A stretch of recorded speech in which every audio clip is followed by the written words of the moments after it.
Bonjour à tous, grand invité aujourd'hui dans Smart Tech.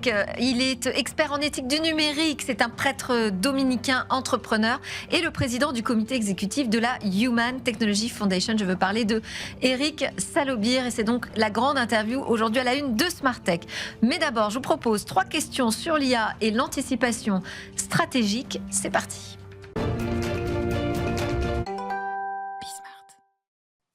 Alors, je me suis amusée à jouer avec une machine qui prédit l'avenir. Je dis un petit peu vite parce qu'il s'agit surtout de moteurs de renseignement et d'intelligence qui permettent d'avoir des indications sur ce qu'il va se passer. C'est un moteur d'anticipation. Enfin, je l'explique sans doute très très mal et heureusement, j'ai un invité exceptionnel aujourd'hui, Émile Servan-Schreiber. Bonjour Émile. Bonjour Delphine. Qui est le PDG d'Hypermind, le fondateur de The Forecasting Machine, donc qui m'a passionné absolument. On peut l'interroger sur tout un tas de sujets. Moi, je l'ai challengé sur la politique, mais aussi sur notre stratégie de souveraineté tech pour lui demander ce qu'elle en pensait. Est-ce qu'elle pensait que l'Europe avait une chance vraiment de mettre en œuvre enfin cette stratégie pour sortir de ses dépendances numériques? Réponse, je la livre, c'est un petit oui à 53%. Et ce que j'ai trouvé intéressant, c'est la manière dont on voit apparaître les résultats. Parce qu'en fait, finalement, ce n'était pas tellement le résultat qui m'intéressait, c'était d'essayer de comprendre ce qu'il y a derrière cette machine. Et j'ai trouvé beaucoup de transparence, beaucoup d'explications sur les sources qui sont utilisées, les critères qui entrent en œuvre, sur l'explication des résultats et les différents modèles d'intelligence artificielle, puisque ça repose sur des modèles d'IA qui sont utilisés et qui ne donnent pas tous le même avis. D'ailleurs, Grok est plus sceptique sur la capacité de l'Europe à s'en sortir que les autres IA. Ça dépend des questions. Ça dépend des questions, tout à fait. N'allons pas en tirer trop de conclusions. Expliquez-nous, Émile, pourquoi vous avez mis en place cet outil. C'est une plateforme numérique d'anticipation stratégique. Pour qui et comment ça fonctionne alors nous, ça fait 25 ans qu'on fait des prévisions à base d'intelligence collective. Aujourd'hui, il y a des marchés prédictifs, type Polymarket, qui font ce genre de choses. Et nous, on le faisait pour le B2B. En fait, on le faisait pour des entreprises, des gouvernements qui ont besoin de prévisions. Et ce qu'on pouvait faire de mieux, c'était d'utiliser l'intelligence collective. Parce que personne ne maîtrise totalement le futur, mais tous ensemble, on arrive à faire des très bonnes prévisions. Donc c'était un peu le gold standard de la prévision, c'est l'intelligence collective. Parce que vous étiez venu sur ce plateau nous parler de votre livre Hypermind, justement, qui mettait en valeur cette superpuissance des intelligences collectives. Pardon. Oui. Hypermind, c'est l'entreprise. Super collective, la superpuissance de l'intelligence collective. Donc ça, c'est fini ? Donc ça continue, mais il s'est passé quelque chose depuis quelques années, comme vous savez, donc l'IA, les LLM, ChatGPT, etc., donc depuis maintenant 3 ans. Et on s'est rendu compte que petit à petit, les modèles LLM étaient capables de faire des prévisions à peu près convenables, et puis de plus en plus convenables. Et aujourd'hui, quand on les prompte correctement et qu'on les met en intelligence collective en utilisant plusieurs, parce qu'aucune n'est véritablement parfaite dans ce domaine, on arrive à obtenir des prévisions qui sont largement au même niveau de compétences que des collectifs d'experts humains. Mais ça, c'est terrible. Donc vous nous annoncez vraiment, ça y est, la supériorité en fait des modèles d'IA sur l'intelligence collective. Oui. Mais les modèles d'IA sont des intelligences collectives, donc en fait, ça revient un petit peu au même. C'est là où c'est intéressant, effectivement, de comprendre comment ça fonctionne, parce qu'on ne fait pas juste interroger ChatGPT en lui posant une question. C'est pas du tout comme ça que ça marche. Non, c'est pas du tout ça. C'est-à-dire que nous, on est vraiment dans... alors, vous pouvez poser une question à ChatGPT sur l'avenir, mais ensuite, si vous voulez avoir une mise à jour, vous êtes obligé de lui reposer la question, vous êtes obligé de vous préoccuper du prompt, et vous ne pouvez pas gérer comme ça 200, 300 questions qui vous intéressent, ou même 1000 questions qui vous intéressent, suivant votre demande. On a des power users aujourd'hui de la forecasting machine qui posent des centaines de questions qui sont remises à jour tous les jours, Voilà. Donc, nous, on a construit une appli, la forecasting machine, qui permet non seulement de prompter beaucoup de LLM différents et de synthétiser, de consolider leurs prévisions, avec une explication entièrement sourcée, mais aussi qui repose sur une recherche de tous les documents disponibles qui sont pertinents à la question que vous venez de poser, avec une identification de tous les facteurs de causalité qui pourraient impacter la solution, et qui est automatiquement remise à jour à la fréquence que vous voulez, et même est capable de vous donner des notifications quand il se passe quelque chose, puisque quand vous devez gérer des centaines de questions, vous ne pouvez plus aller regarder chacune tous les jours. Donc la machine va vous dire, voilà, il se passe quelque chose là, voilà la nouvelle probabilité qu'il se passe quelque chose, etc. C'est une démarche vraiment presque scientifique, moi, que j'ai remarqué en utilisant l'outil. Et ça commence, vous parlez du prompt, parce qu'on nous parle souvent de l'art de prompter. Il nous valide déjà notre propre prompt au démarrage. Il reformule en fait la question qu'on pose pour qu'on soit bien certain, que ce soit bien clair. C'est exactement ça qu'on a voulu poser comme question. Et il nous propose un nombre de réponses, en fait, un type de réponse qu'on pourrait exiger. Donc c'est vraiment, il n'y a plus besoin presque de maîtriser l'art du prompt avec la forecasting machine. Plus du tout. Donc on se charge de tout, on se charge de comprendre la question que vous voulez poser, peut-être de l'affiner afin que ça soit véritablement la question que vous aviez en tête. Ensemble. De l'affiner ensemble, c'est-à-dire que vous pouvez rééditer tout ce que vous voulez. Ouais. Évidemment, il ne s'agit pas que d'avoir une machine qui vous dit d'une façon top-down ce que vous devez penser, mais au contraire de vous laisser conduire le processus, de lui donner du feedback, d'interagir avec, mais elle fait tout le travail un peu laborieux. Elle fait le travail laborieux de formuler la question exactement comme elle devrait l'être, de vous proposer des réponses quand vous ne les avez pas forcément en tête, d'identifier tous les facteurs de causalité, de faire une recherche universelle sur Internet dans toutes les langues, d'évaluer les articles qui sont les plus pertinents, notamment celui de ce matin, etc.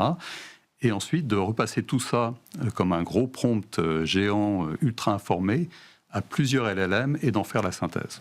Et donc, quand je parle de transparence, vraiment, c'est à tous les niveaux, hein, même pendant le process. Ouais. Et puis, la machine, on attend qu'elle nous sorte sa prévision. Enfin, je veux dire, c'est pas un truc instantané comme sur ChatGPT. On voit qu'il y a quand même, on brasse énormément de données. Qu'est-ce que vous avez décidé de mettre ou de ne pas mettre? Parce que c'est pas non plus anodin.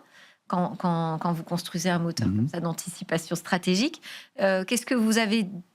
Quels ont été vos arbitrages finalement pour vous dire, à la fin, vous avez l'impression d'avoir donné l'outil fiable, sérieux qu'on attend? Alors, nous, notre cible en tant que client, ce sont les analystes stratégiques dans les entreprises ou dans les gouvernements. Donc, ce sont des gens ultra intelligents, ultra sérieux, et qui font un travail très difficile, qui est de prévoir l'avenir, c'est ce qu'il y a de plus difficile. Donc nous, on essaye de... On les paye très cher pour ça. Alors, on les paye cher. Et malheureusement, les humains ne sont plus capables de suivre l'accélération du monde, le nombre de paramètres qu'il faut prendre en compte. Maintenant, tout est lié. Le monde est devenu ultra compliqué et avance extrêmement vite. Vous êtes bien placé pour le savoir à Smarttech. Et tout devient lié, c'est-à-dire que quand on veut, on est un acheteur à, je ne sais pas moi, Métro, on doit se préoccuper d'acheter de l'huile de tournesol, eh bien on doit se préoccuper de la guerre en Ukraine. Voilà. Ouais. Quand on est un fabricant de voitures, on doit évidemment se préoccuper du marché de la batterie et des régulations avec la Chine, etc. Donc toutes les décisions business maintenant reposent aussi en partie sur des décisions, par exemple géopolitiques, à plusieurs années. Et donc, on a besoin aujourd'hui d'avoir des machines qui vous permettent de multiplier par 100, au moins, comme nous on le fait, la capacité des prévisionnistes à aider ceux qui doivent prendre des décisions. Merci beaucoup, Émile Servan-Schreiber. J'invite tout le monde à tester la Forecasting Machine, The Forecasting Machine. Il y a quelques questions gratuites pour démarrer, pour vraiment appréhender cet outil. Je rappelle que vous êtes le PDG d'Hypermind et donc le fondateur de The Forecasting Machine. À suivre, c'est le moment de la grande interview avec Eric Salaubière.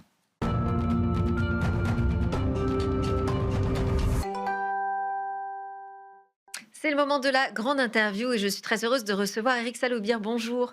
Bonjour. Bienvenue dans Smarttech, bienvenue pour une deuxième fois dans Smarttech. Je vous ai reçu il y a quelques temps, c'était en 2020 pour la sortie de votre livre Dieu et la Silicon Valley. D'ailleurs, je m'étais dit que j'allais le reprendre et j'ai oublié de l'apporter avec moi, qui m'avait absolument passionné. Vous êtes expert en éthique du numérique, vous êtes un prêtre dominicain, on avait beaucoup parlé de ce sujet ensemble à ce moment-là, de votre lien, du lien aussi entre la tech, la religion, la Silicon Valley, le Vatican. Vous êtes aussi entrepreneur et aujourd'hui vous êtes le président du comité exécutif de la Human Technology Foundation. Je voulais qu'on dise quelques mots sur cette fondation et tout de suite vous poser et mettre les pieds dans le plat. Est-ce que ça a un lien avec votre engagement personnel religieux ? Alors, pas du tout. Alors, Bon. je pense que ce qui est important quand on parle d'éthique, c'est de parler d'éthique. Quand on essaie d'accompagner les gens, c'est d'accompagner les gens. Et ce que fait la Human Technology Foundation, c'est à la fois un think tank qui rassemble les grandes entreprises, des décideurs politiques, des experts universitaires, pour essayer de craquer les problématiques autour, par exemple, de la gouvernance de l'IA, de la gouvernance de la donnée, etc. Tout ce qui empêche un peu les dirigeants de dormir. Oui. Et par ailleurs, on a monté un peu un do tank. Enfin, j'espère que ça les empêche de dormir. Ah ben, moi, je peux vous dire que ça tracasse beaucoup de gens. C'est-à-dire être sûr, il faut faire beaucoup d'investissements rapidement, il faut prendre des décisions un peu dans l'urgence, et on voit bien qu'elles auront un impact sur l'entreprise dans les mois, dans les années à venir. Et ça, c'est quand même un peu structurant. Et puis, il y a la question de l'humain, il y a la question des syndicats aussi. Enfin, il y a beaucoup de choses qui, en ce moment, sont en train d'émerger. Donc, ça bouillonne et effectivement, ça questionne. Et donc, la partie do tank nous permet d'accompagner précisément certaines entreprises dans la gouvernance spécifique d'une technologie, par exemple, mettre en place une charte de l'IA éthique. D'accord. Donc, rien à voir avec vos engagements personnels, mais je voulais quand même, parce que c'est quand même toujours un sujet que j'adore, d'essayer de comprendre un peu ce qui se passe dans la tête des big tech. Je voulais savoir si vous continuez à les visiter. Est-ce que vous aviez des informations un peu plus fraîches sur leur relation aujourd'hui avec le Vatican, avec le nouveau pape, par exemple? Alors, moi, je continue à être en interaction directe avec eux. Ce qui est sûr, c'est qu'en ce moment, les questions qui se posent sont beaucoup plus autour des questions d'autonomie stratégique, des questions géopolitiques.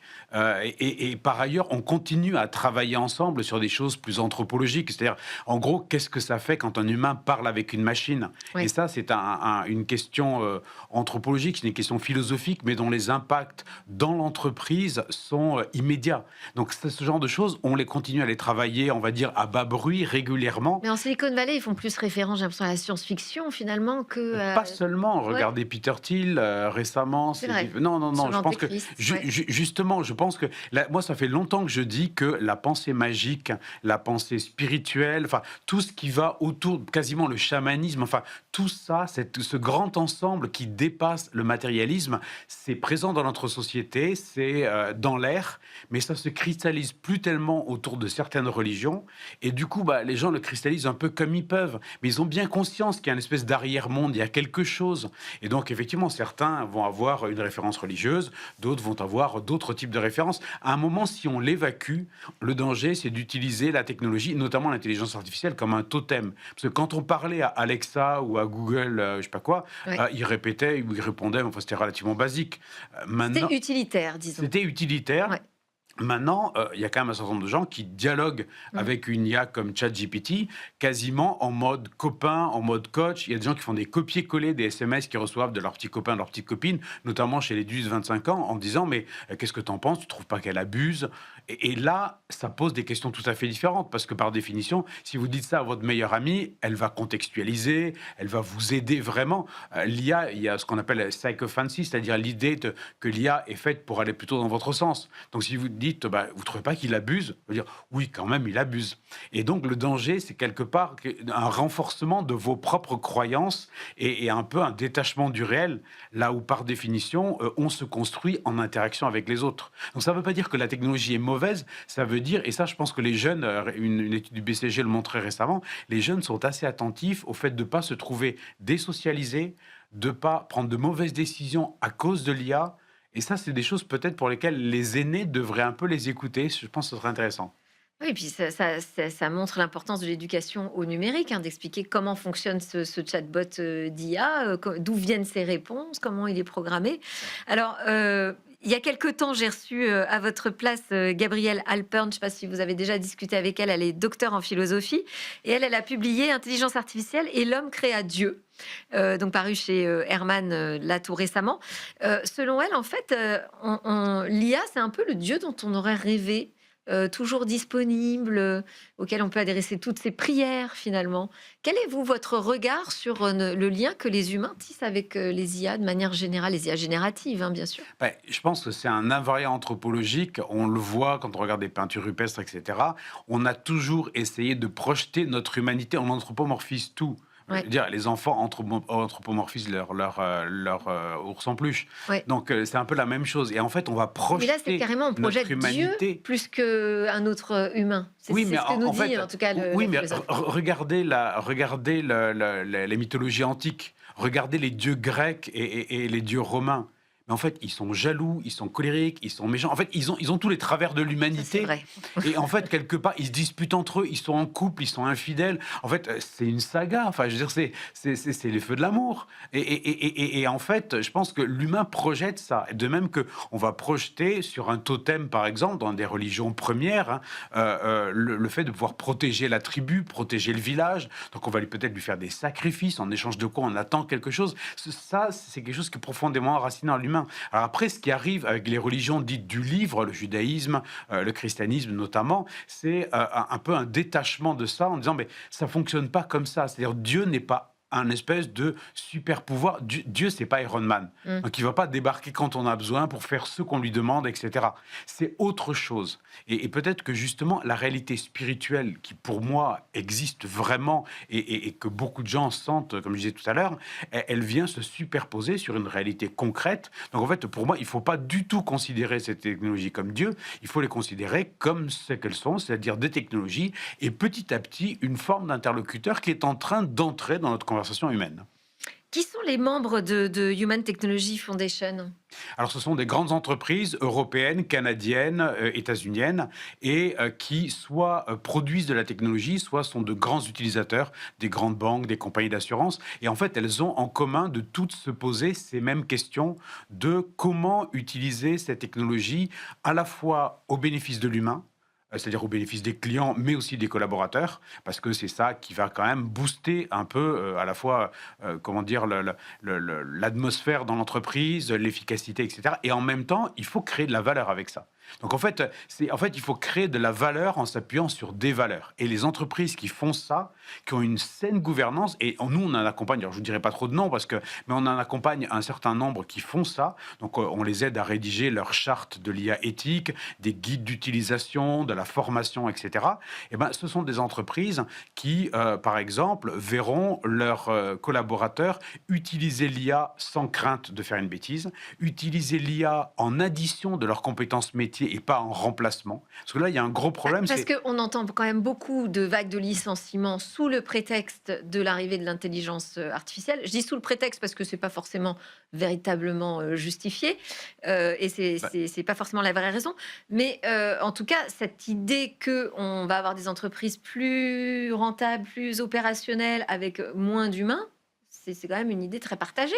Ou avec des humains qui font autre chose. C'est pour moi, la vraie question, elle est là. Donc, effectivement, le problème, c'est que ce ne sera pas forcément les mêmes, pas forcément au même endroit. Et la question, c'est celle de la transition. Et on a eu une transition lors de la révolution industrielle qui a pris une génération. Donc, les gens ont eu le temps de s'organiser. Là, ça prend juste quelques années. Et c'est pour ça qu'il faut vraiment accompagner les populations dans les entreprises. En ce moment, ceux qui viennent nous voir le plus, ce n'est pas les SI, ce n'est pas l'informatique, c'est les RH. Parce qu'en fait, ils voient la nécessité de changer les parcours de carrière, d'accompagner les collaborateurs, de les rassurer, de les évaluer aussi. Comment est-ce que vous évaluez un collaborateur qui utilise à moitié du temps ChatGPT? Est-ce que ce qu'il produit, c'est lui ou est-ce que c'est l'IA qui le produit? Et en fait... Alors, vous avez remis une étude IA et avenir du travail à Clara Chapaz au moment du sommet sur l'intelligence artificielle qui s'est tenu à Paris, le sommet mondial, l'Action Summit. Quels sont les enseignements, peut-être quelles sont les pistes que vous avez eu envie de pousser auprès des décideurs publics et qu'est-ce que vous avez vu arriver depuis un an? Alors, auprès des décideurs publics, je dirais que là, autant sur certains sujets comme la souveraineté, les décideurs publics sont en première ligne, parce qu'il y a toute une partie réglementaire, et ça, on peut pas le faire à leur place. Pour le IA et travail, il y a beaucoup de choses qui se passent dans l'entreprise. Alors, on a travaillé avec l'OIT, on a travaillé avec le ministère du Travail, mais à la fin, ce sont quand même les COMEX des entreprises qui doivent décider. Et effectivement, pour nous, et ça, on le voit se mettre en œuvre, il s'agit, vous savez, l'IA permet de faire la même chose plus vite. Donc, quelque part, un espèce d'emballement avec le danger d'être poussé à l'hyperproductivité, ou la même chose différemment, ou éventuellement de faire autre chose, c'est-à-dire de bâtir des nouveaux business models. Ouais. Et nous, ce qu'on pousse pour les entreprises, c'est une stratégie qui va consister à faire les trois à la fois. D'accord, on accélère, on augmente la productivité, mais aussi on réorganise, parce que si on a moins besoin de certaines personnes, on va fonctionner différemment. Je pense par exemple à une grande entreprise de télécommunications qui a décidé de changer le fonctionnement de ce centre d'appel, parce que soit on pouvait avoir plus de monsieur ou madame Untel qui appellent pour dire que la box ne fonctionne pas, mais au bout d'un moment, pour les opérateurs, c'est quand même dangereux pour la santé mentale d'avoir constamment des gens qui se plaignent, et puis en avoir plus dans la journée, c'est insupportable. Et en fait, ils ont dit non, une fois que tout le monde aura appelé, on va travailler par pool de clientèle, vous allez peut-être les rappeler pour vérifier que tout s'est bien passé, et là, ça fidélise la clientèle, et ça a beaucoup de valeur. Vous allez les rappeler pour leur proposer des services complémentaires, vous allez les rappeler pour d'autres choses, et en fait, on se rend compte qu'on augmente les chiffres d'affaires moyens, on fidélise le client. En fait, on change complètement la stratégie, mais ça demande d'être inventif plutôt que de dire non, ce que vous faites, faites-le juste plus vite et moins cher. Ça, c'est le no-brainer, mais c'est un peu limité. Et le fait de remettre quand même cette étude à Clara Chapaz, c'est que vous attendiez quelque chose, une petite étincelle chez le politique quand même. Alors, ce qu'on a vu, effectivement, et ça, c'était le cas de Clara, mais c'est aussi le cas de Anne Henanff, qui s'est vraiment saisie de ces sujets-là actuellement, c'est d'aller dans les entreprises pour porter aussi ce message d'une intégration. Et je pense que c'est ça qu'ils font de leur côté, et je pense qu'ils le font bien. C'est-à-dire que petit à petit, comme ils ont accès aux COMEX des entreprises, nous aussi, on est invités assez régulièrement à les rencontrer, mais je pense qu'eux, avec une forme d'autorité, ils peuvent faire passer des messages. Et puis, ils ont continué à travailler en lien avec l'OIT. Il y a un groupe de travail. À terme, j'espère que des normes, un peu comme on a des normes environnementales, des normes IA vont émerger. Mais ça prend du temps. Oui, donc je dirais, on n'a pas forcément encore la maturité nécessaire sur cette transformation. Voilà. Mais ce qu'ils font déjà à court terme, c'est accompagner le secteur, toute la filière, dans une transformation qui est une transformation créatrice de valeur et respectueuse de l'humain. Vous avez aussi mené une étude sur l'autonomie stratégique de l'Union européenne. Vous en avez parlé des sujets de la souveraineté. Pourquoi est-ce que c'est un sujet porté par la Fondation ? En fait, l'autonomie stratégique, ça peut paraître un peu éloigné de Human Technology Foundation. Internationales, si j'ai bien compris, parmi vos membres. Alors, en fait, il y a deux choses. Oui. La première chose, c'est que on ne peut pas, mettre en œuvre ces valeurs si on n'est pas autonome. Si on n'est pas autonome, c'est wishful thinking, c'est-à-dire en fait, c'est je brandis des valeurs, mais derrière, je n'ai pas les moyens de les mettre en œuvre. En fait, on ne peut les mettre en œuvre que si on maîtrise de bout en bout, par exemple, la façon dont une IA va fonctionner, la façon dont on gère nos données, la sécurité, la confidentialité, etc. Donc ça explique pourquoi... Mais ça, pour l'instant, c'est irréaliste. On s'est saisi de ça. Alors après, l'autonomie stratégique, et nous, c'est un peu ce qu'on défend, c'est que c'est pas une autarcie. Et là aussi, on est quand même plutôt aligné avec le gouvernement. C'est pas une autarcie. Ce qu'il faut chercher, c'est plutôt de redevenir, comme disait Enrico Letta, redevenir des partenaires et ne plus être seulement un marché. C'est-à-dire travailler avec, par exemple, des entreprises américaines, en soi, c'est pas un problème. À partir du moment où on est certain qu'on est aussi, dans l'autre sens, capable de fournir des services, par exemple aux États-Unis ou à d'autres. Des pays comme Israël le font très bien. Ils sont très dépendants de sociétés américaines et en même temps, toute une partie des technologies de défense, de renseignement et autres développées en Israël sont nécessaires pour les États-Unis. Oui. C'est le cas d'ASML, par exemple, avec la lithographie, donc le design des puces. C'est exemple, pratiquement. Et alors, effectivement, il y a aussi Dassault Systèmes qui est nécessaire pour l'aéronautique aux États-Unis, mais justement des exemples comme ASML qui ont une forme de monopole, je dirais, et une compétence spécifique.